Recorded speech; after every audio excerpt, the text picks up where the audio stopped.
To get straight to the point, to animate in Maya, you first of all move your time slider to the point where you want your animation to begin. You then select your objects and move them into their starting position. And then you can either hit S on the keyboard, which will keyframe every attribute of that object, which can sometimes be dangerous, or you can right click and keyframe only the attribute that you're interested in. And then you move your time slider to where you want your animation to end. And finally, you move your object over to its end position. And then again, either hit S on the keyboard or right click and again keyframe that attribute. To preview your animation, you can drag your time slider or hit the play button down here.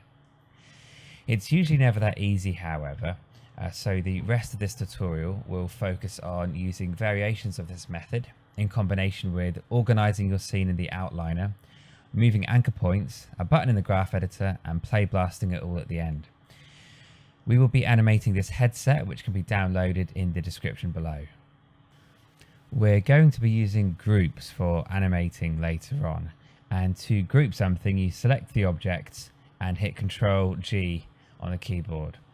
If you deselect that group and try and reselect it, you'll notice the whole group doesn't always reselect.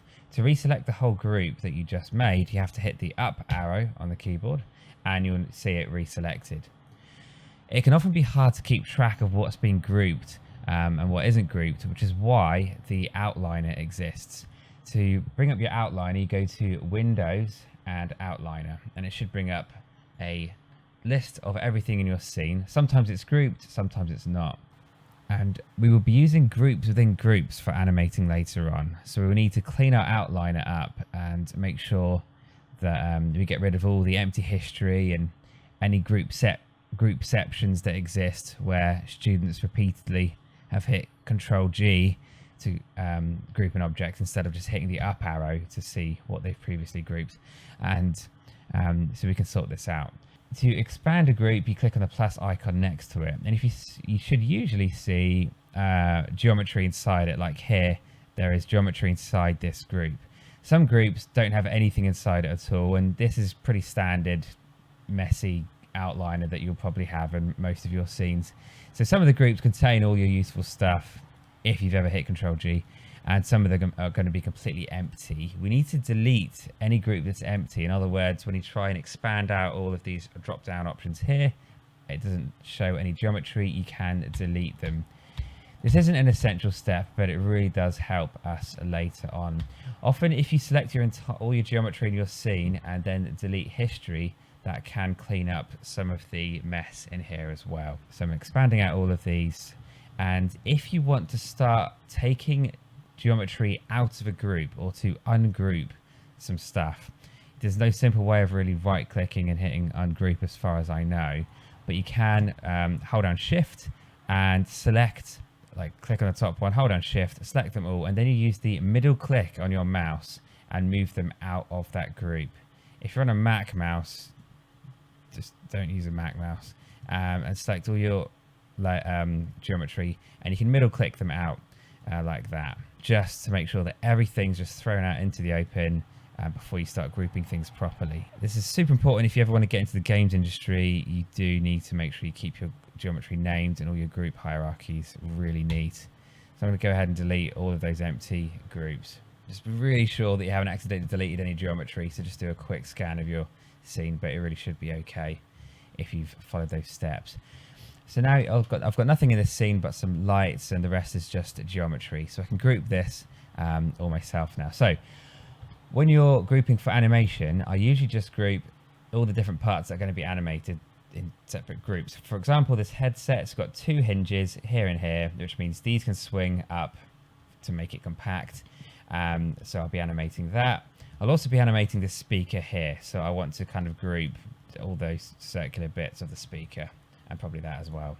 To start selecting everything that you need, so I'll select all these circular parts of my speaker.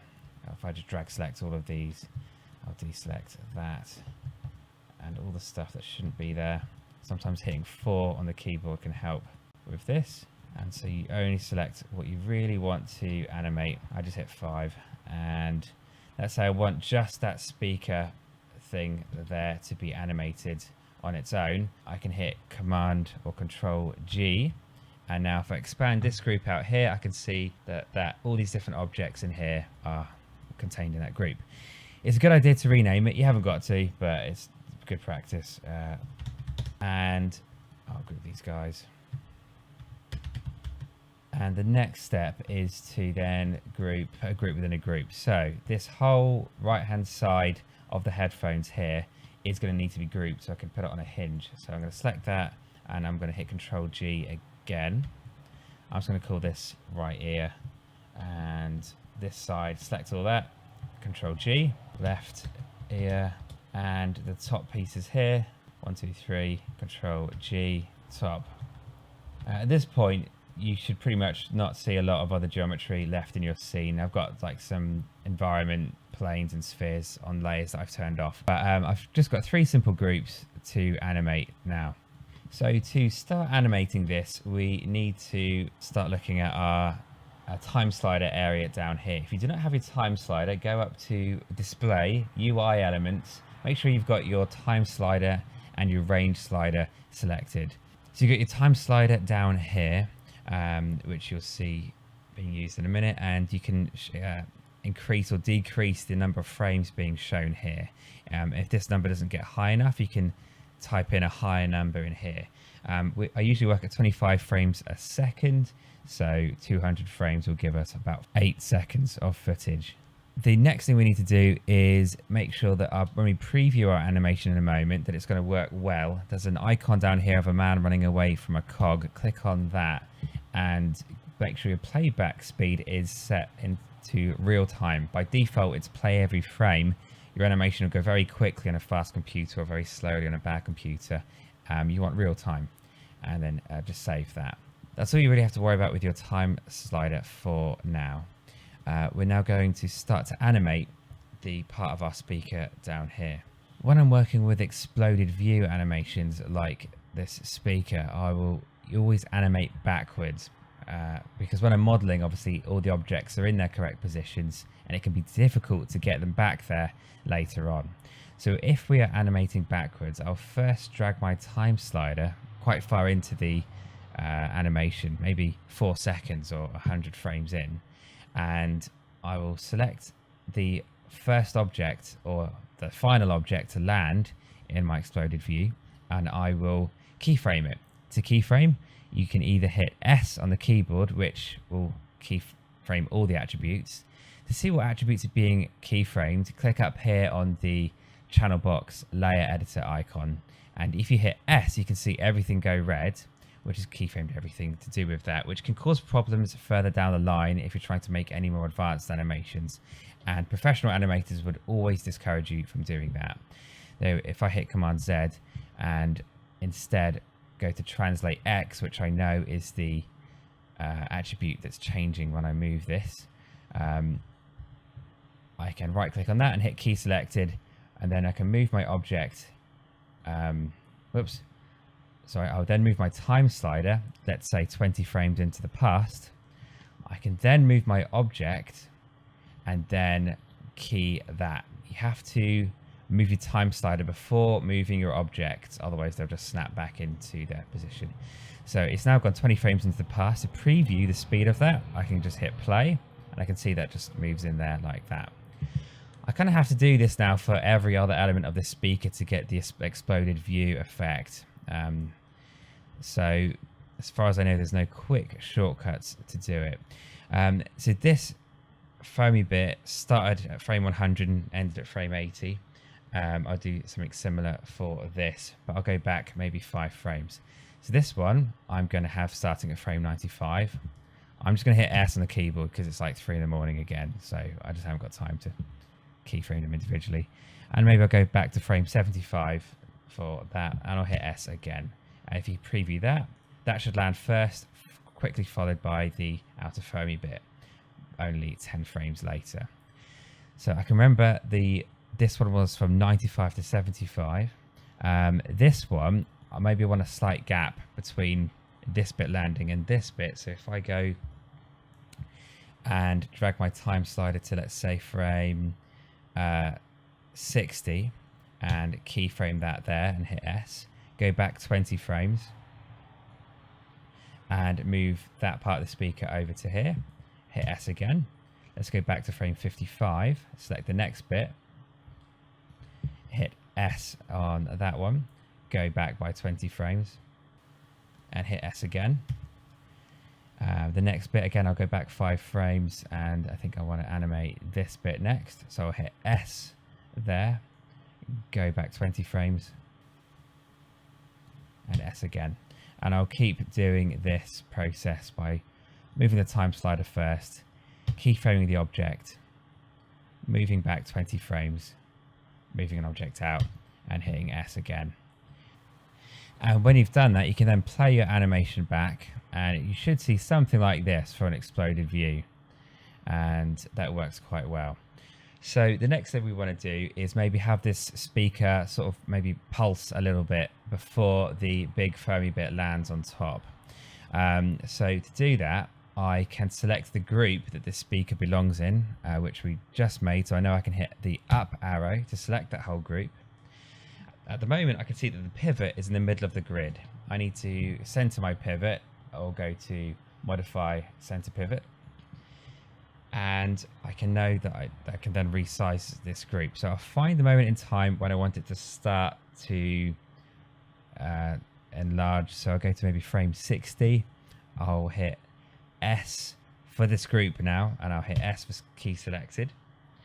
Maybe 2 frames later, I want it to have increased in size ever so slightly. I'll hit S again, and then I want it to go back to its original size, which I can't for the life of me remember. So I can go to this keyframe here, right click and hit copy.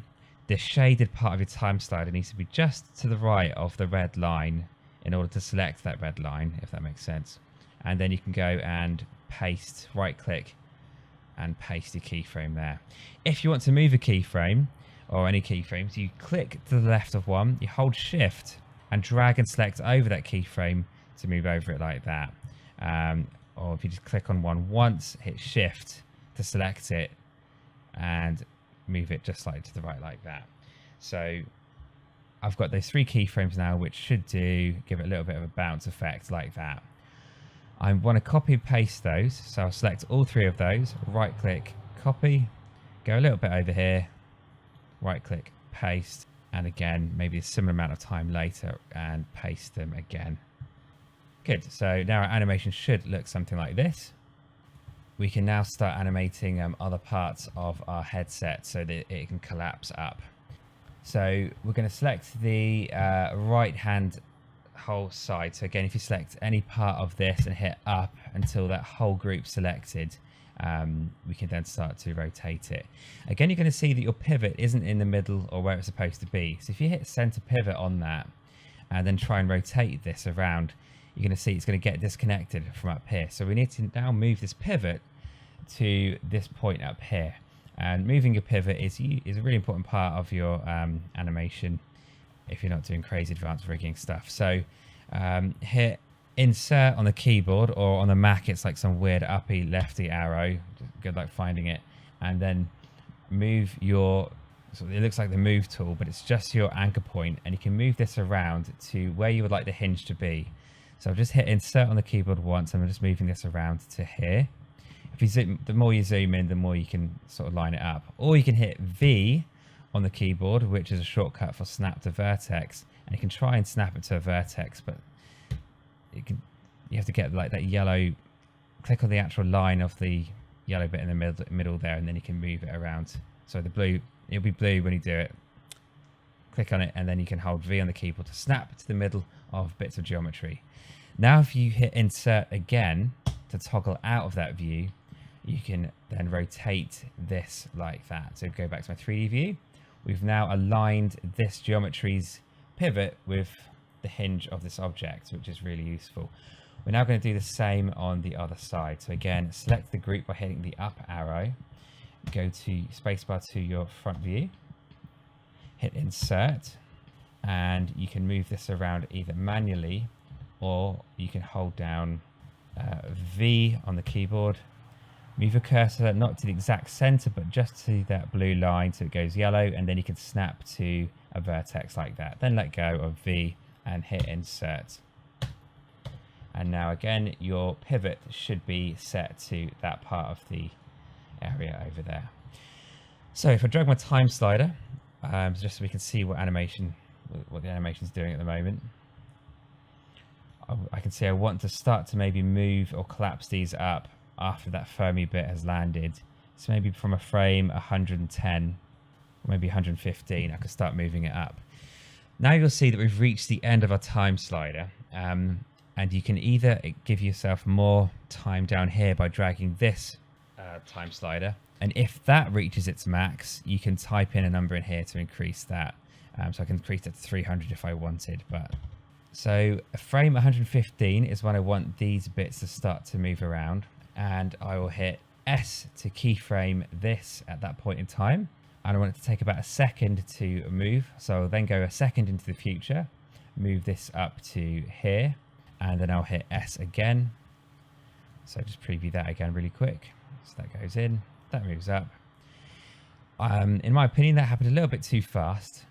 And if you want to slow down some keyframes, instead of deleting your keyframes by right-clicking and hitting delete, you can stretch out keyframes by holding down Shift on the keyboard, putting your time slider somewhere to the left or the beginning of the keyframe, somewhere beyond the beginning. Hold down Shift and drag select over all the keyframes you want to slow down. Then let go of Shift and your cursor. You can just use these arrows on the outside to stretch those keyframes out, and the arrows in the middle to move them left or right. So if I stretch that out to here and preview that again, that's a bit more like it. And I'll do something similar on the other side as well.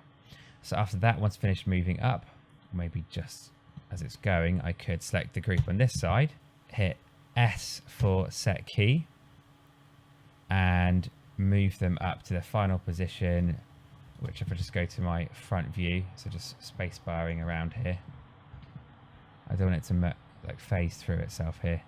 You can then go somewhere like this and again hit S like that. So if you preview the whole animation now, it should look something like this.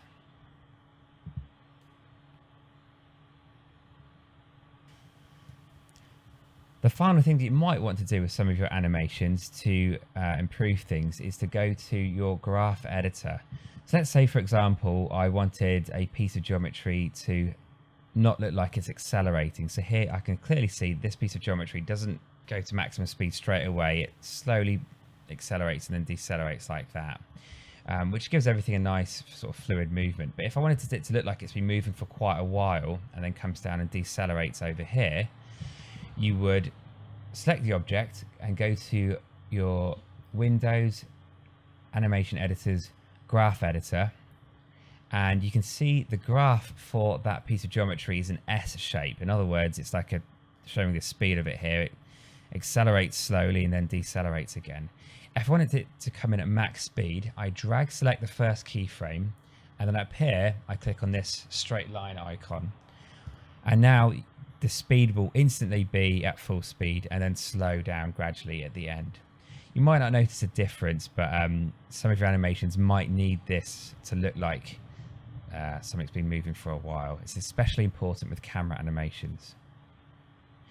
And finally, if you want to animate a camera to look at all of this, I would go to create a camera, and I'll probably create a camera and aim. And click on that, that should go into the middle of your grid. Your camera and aim, you can move them about like this. If I select the endpoint on its own, so if I deselect, select the endpoint here, this is like the focus point of the camera, and try and put that somewhere like this to start with.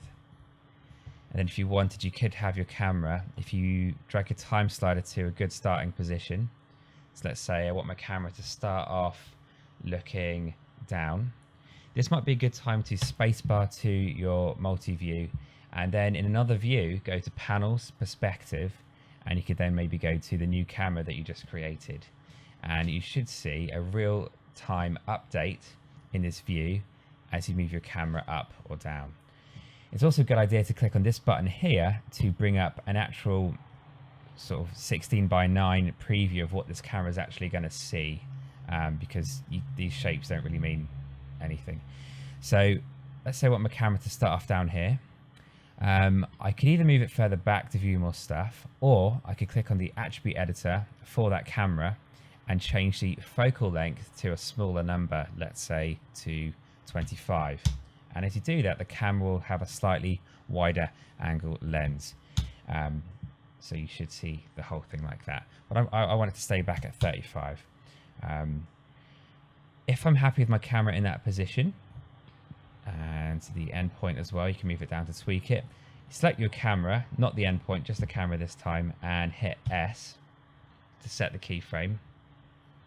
And then if you go to the endpoint when you want that animation to sort of finish, let's say here, you can just move your camera up and hit S again, and then you can preview the camera movement. To preview the camera, you usually have to click in the view that you're interested in and then play it like this, and that's pretty much it. You could then probably cut to a different camera as it expands up like that by doing a similar thing with another camera and then cutting it together in After Effects.